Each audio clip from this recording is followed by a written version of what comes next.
Hi, I'm Quinn Nguyen at EnerCom's The Oil and Services Conference in San Francisco, California. Joining me now is Scott Rees, Chairman and CEO of Netherland, Sewell and Associates. Hi, Scott. Hello. Can you tell us what you do for oil and gas companies? I think our primary role with the oil and gas industry is to help companies understand what the reserves and the value of those reserves are. Really, so when they're actually raising money out in the public marketplace or private marketplace, they have a better handle on what they own. And what trends in reserve reporting did you observe in 2010? You know, the main trend in reserve reporting, I guess, in 2010 was the adoption of the new SEC rules. The SEC changed their rules in 2009. So the industry was trying to figure out, and we were too, exactly what the SEC intended with these new definitions. And so how have those rules changed your business?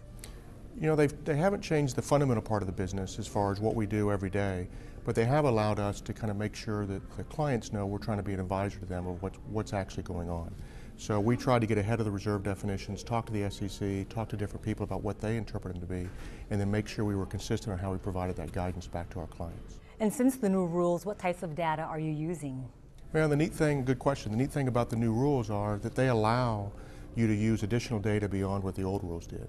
So we're allowed to use all kinds of data, from core data, seismic data, pressure data, obviously production and decline curve data, but we kind of use all of that. And before, the rules were more limiting. Now they're a little bit more open to whatever you can use to kind of prove up the estimate. Mm-hmm.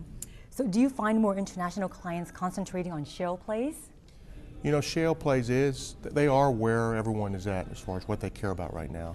I think most of the international market is scared of losing some momentum there. In the U.S., we're way ahead as far as what's going on in shale plays. We have a lot more better infrastructure, more fracking units, drilling units, stuff like that. Internationally, they are trying to catch up and make sure they understand what kind of asset they may have in their neck of the woods.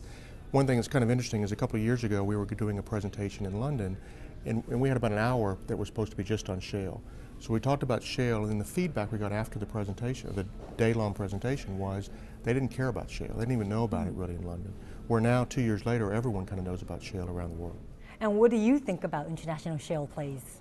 You know, I think that it's hard to believe that shale gas and even shale oil is just present in the United States. There are going to be areas around the world where it's there and economic to produce.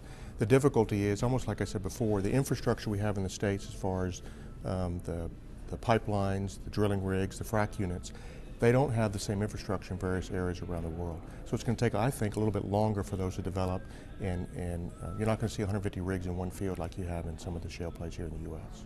Okay, Scott, it's been great to have you. Good insight. Okay, thank you very much.